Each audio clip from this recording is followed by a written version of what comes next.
Series stenography पर 90 शब्द प्रति मिनट की गति से डिक्टेशन स्टार्ट होगा ठीक 3 सेकंड बाद। Yes, ready, start. भगवान कृष्ण के वचनों में 5 यज्ञों का वर्णन है। द्रव्य यज्ञ, तप यज्ञ, योग यज्ञ, स्वाध्याय यज्ञ और ज्ञान यज्ञ। मुझे पता है कि आज के संदर्भ में हमारे व्यक्तिगत जीवन से लेकर राष्ट्रीय और अंतर्राष्ट्रीय जीवन के संदर्भ में यह 5 यज्ञ चल रहे हैं। अगर ऐसा नहीं है तो इन्हें शुरू करें, गति दें और विश्व मंगल के लिए उसके परिणाम तक पहुँचें। द्रव्य यज्ञ यानी अपने पास जो भी स्थूल द्रव्य है उसका आज के संदर्भ में यज्ञ करना। यज्ञ यानी स्वाहा, यह सब के लिए है। इसमें कोई 1 रुपया का द्रव्य यज्ञ करे या करोड़ों रुपयों का, अंतरंग भाव है संवेदना।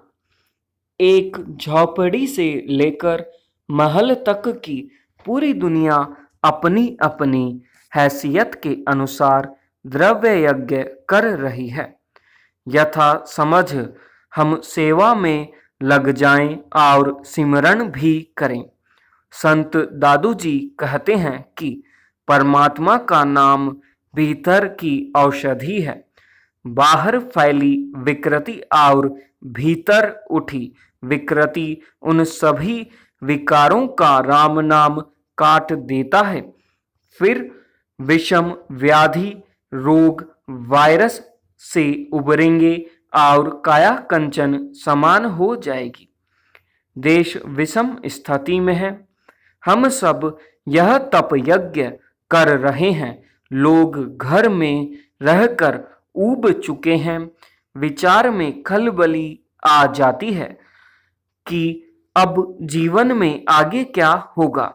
लेकिन रामचरितमानस में लिखा है, राम राज्य जब आया तब भय, रोग और शोक, यह 3 वस्तु नष्ट हो गई। शोक सदैव अतीत का होता है, भय भविष्य का लगता है और रोग सदैव वर्तमान में होता है। मुझे लगता है कि तपस्या करके अपने घर में रहकर हम यज्ञ करें। संसारी लोगों के लिए शब्द है गृहस्था आश्रम। सही अर्थ में गृहस्थ बने, यानी घर में ही रहें। राष्ट्र की मुश्किल न बढ़ाएं। ये हमारा तप यज्ञ है। तीसरा है योग यज्ञ। अब वहां तो भगवान योगेश्वर बोल रहे हैं। आज के संदर्भ में योग शब्द का अर्थ है लगाना। तो 3 प्रकार का योग हो रहा है। एक तो सबको प्रियजनों का वियोग हुआ। दूसरा, जहां है वहां सब स्थिर हो गए। एक अर्थ है संयोग का, योग भी शुरू हो चुका है। तीसरा योग, हमारी क्षमता का उपयोग करें। मैं कभी कभी सोचता हूँ जड़ और चेतन के साथ हमारा व्यवहार जरा उल्टा हो गया है। एक यह भी कारण हो सकता है हमारे संकटों का। जो हमारे पास जड़ वस्तु है, धन आदि, पदार्थ आदि, उसका सदुपयोग करना चाहिए। चैतन्य का उपयोग कर लिया, उसको साधना बना लिया और जड़ पदार्थों से मोहब्बत कर ली तो आओ हुई भूल को सुधार लें। तो यह संयोग, वियोग, उपयोग आज के संदर्भ में योग है। चौथा स्वाध्याय। कई मनीषियों ने स्वाध्याय और ज्ञान यज्ञ को एक साथ कर उसे ज्ञान यज्ञ बताया है। प्रवचन भी ज्ञान यज्ञ है। इसलिए उपनिषदों ने कहा है कि स्वाध्याय स्वयं एक यज्ञ है, स्वतंत्र यज्ञ है। आप अपने अपने घर में अपने सद्ग्रंथ का स्वाध्याय करें, स्व का अध्याय करें, स्व का अध्ययन करें। यह स्वाध्याय भी एक यज्ञ है। फिर है ज्ञान यज्ञ। मुझसे एक श्रोता ने पूछा था कि बापू, जानकारी और ज्ञान में क्या अंतर है? मैंने कहा, जानकारी मार्ग है, ज्ञान उपलब्धि या मंजिल है। ऐसा ज्ञान यज्ञ जो मार्ग न रहे, मंजिल बन जाए। हमारे यहाँ दो शब्द हैं, यंत्रणा और विचारणा। यंत्रणा का अर्थ है पीड़ा। पीड़ा के समय विचारणा बहुत जरूरी है। स्व से लेकर सर्व तक के लिए ये ज्ञान यज्ञ है। जिसको ज्ञान यज्ञ के यज्ञ की मंजिल प्राप्त हो गई है, वो किसी भी परिस्थिति में अटल रह सकता है।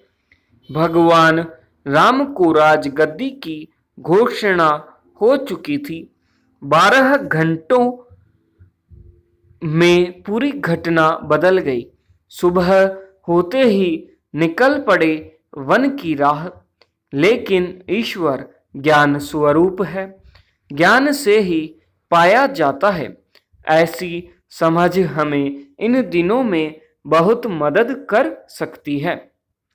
बड़ी मात्रा में आज ये पांचों यज्ञ हो रहे हैं। अपनी अपनी मर्यादा में सब कर रहे हैं। यह कठिन व्रत है, लेकिन देश और दुनिया की विषम परिस्थिति में हम यह विषम व्रत करें। बाढ़ नदी के किनारे लगे वृक्षों को भी बहा ले जाती है।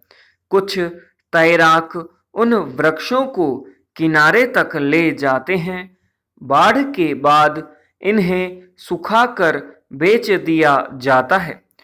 कल्पना करें कि ऐसे ही लकड़ी से बने फर्नीचर पर वह हाकिम आराम कर रहा है, जिसने बाढ़ के बाद आए धन का घपला किया है। क्या ऐसी कुर्सी बैठने वालों को प्रताड़ित करेगी? किसी ने इस आशय की बात की है कि चीखे घर के द्वार की लकड़ी, हर बरसात कटकर भी मरते नहीं पेड़ दिन रात। यह था 90 शब्द प्रति मिनट की गति से एक बेहतरीन उत्कृष्ट डिक्टेशन आप लोगों के लिए। थोड़ा हार्ड जरूर है, हार्ड डिक्टेशन है ये। अगर छूटा है तो इसे 2 से 3 बार करें। इसमें आए हुए शब्दों को अच्छे से करें, प्रैक्टिस करें, ताकि ये जब भी आए आप इसे अच्छे तरीके से कर लें। तो दोस्तों, करते रहिए कोशिश कुछ कर गुजरने की। मिलते हैं नेक्स्ट डे नेक्स्ट डिक्टेशन में रोज़ सुबह 6 बजे। तब तक के लिए जय हिंद, जय भारत।